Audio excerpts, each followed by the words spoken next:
A ver, esa temida luz de Check Engine que se enciende en el tablero. Si el escáner te dice que es el código P0333, respira hondo, porque hay que prestarle atención. Vamos a meternos de lleno a descifrar qué significa este código, qué le está pasando de verdad al motor y, sobre todo, cómo vamos a solucionarlo. Venga, vamos directos al grano. Cuando aparece el P0333, no es una alarma cualquiera. Es una señal de alerta súper específica que nos está mandando el corazón del coche. Es un mensaje directo del sistema que gestiona el motor. Y entenderlo bien es fundamental. Vale, esta va a ser nuestra hoja de ruta. Seguiremos estos 6 puntos, pasito a pasito. Primero, entenderemos la alerta. Luego, veremos quién es el guardián del motor. Buscaremos la causa, haremos un diagnóstico, veremos los peligros de no hacer nada y, por último, la ruta para repararlo. ¿Listos? Pues vamos allá. Empecemos por el principio, como tiene que ser. El código P0333, como decía, no es genérico. No. Este apunta con una precisión casi de cirujano a un problema muy concreto, el sensor de detonación número 2, que está en el banco 2 del motor. Y lo que nos está diciendo, para ser exactos, es que la señal que envía es anormalmente alta. Para que nos entendamos todos, el PCM, que es básicamente el cerebro del motor, está recibiendo una lectura de voltaje que se sale de todos los parámetros normales. Es como si el sensor, en vez de susurrar información, se hubiera puesto a gritar a pleno pulmón. Y claro, el cerebro del coche se da cuenta al instante de que algo no va bien. Y ahora hablemos del protagonista absoluto de esta historia, el sensor de detonación. Hay que imaginárselo como una especie de guardián silencioso, o mejor aún, como el estetoscopio del motor. Está ahí, pegado a él, escuchando constantemente cada latido, cada vibración, para protegerlo de cualquier cosa que pueda hacerle daño. ¿Y de qué lo protege exactamente? Pues de esto, del gran villano de la película, la detonación. Seguro que suena más por su otro nombre, picado de bielas. Es ni más ni menos que una combustión súper violenta y anómala dentro de los cilindros. Y si eso no se controla a tiempo, los daños pueden ser literalmente catastróficos. Y aquí se ve perfectamente cómo funciona esa cadena de comunicación que es vital para el motor. La cosa va así. El motor sufre una detonación. El sensor, que en el fondo es un micrófono muy sensible, detecta esas vibraciones chungas y ¡zas!, manda una señal de alarma al PCM. Y el PCM, que es muy listo, ajusta al instante el tiempo de encendido para parar en seco esa detonación. El problema, si esta cadena de comunicación se rompe por algún lado, el motor se queda totalmente vendido, indefenso. Muy bien, ya sabemos el qué y el por qué. Así que ahora toca ponerse la gorra de detective y empezar a buscar al culpable. Y como en toda buena investigación, tenemos una lista de sospechosos habituales cuando salta este código.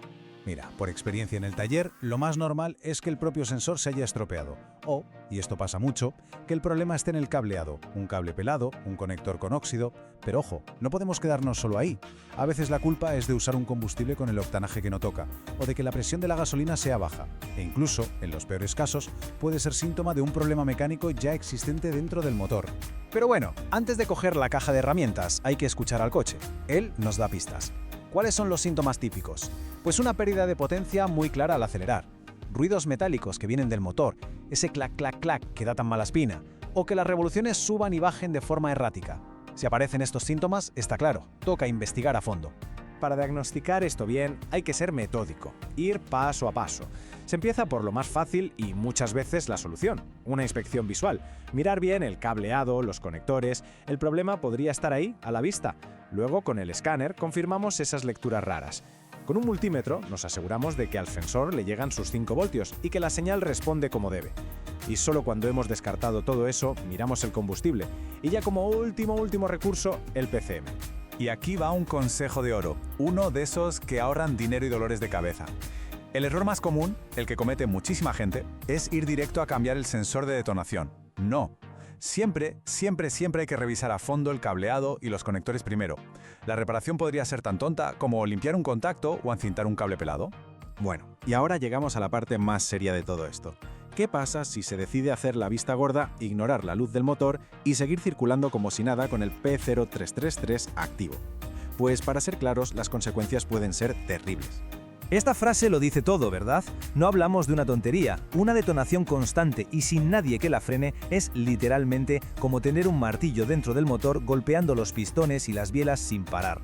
El riesgo de una avería de las que cuestan miles de euros no es una exageración, es muy real. Lo que vemos aquí es la cruda realidad, blanco sobre negro. Actuar ahora significa prevenir, asegurar el rendimiento del coche y, desde luego, ahorrar dinero. Dejarlo para después es básicamente jugar a la ruleta rusa con la salud del motor. Y en ese juego se puede acabar con una factura gigantesca y un coche que no sirve para nada. Venga, pero que no todo van a ser malas noticias, ni mucho menos. Una vez que tenemos el problema localizado, hay un camino muy claro para repararlo. Vamos a ver las soluciones que le devuelven al motor esa protección que había perdido y lo dejan funcionando a pleno rendimiento. El plan de acción, como veis, es lógico. Sigue los mismos pasos del diagnóstico. Si el sensor está mal, se cambia y, por favor, por uno de buena calidad. Si es el cableado, se repara. Por supuesto, nos aseguramos de que el combustible y su presión sean los correctos. Lo del PCM, como dijimos, es muy raro. Y si se detecta un daño mecánico previo, eso es lo primero que hay que solucionar. Y con esto llegamos al final. Como hemos visto, el código P0333 es mucho más que una luz molesta en el tablero. Es una llamada de atención muy seria de ese guardián silencioso que protege el corazón del coche. Hacerle caso a tiempo no es un gasto, es una inversión en la vida útil y en la seguridad del motor. Y todo esto nos lleva a una pregunta final, una que es inevitable hacerse. ¿Está su motor realmente protegido?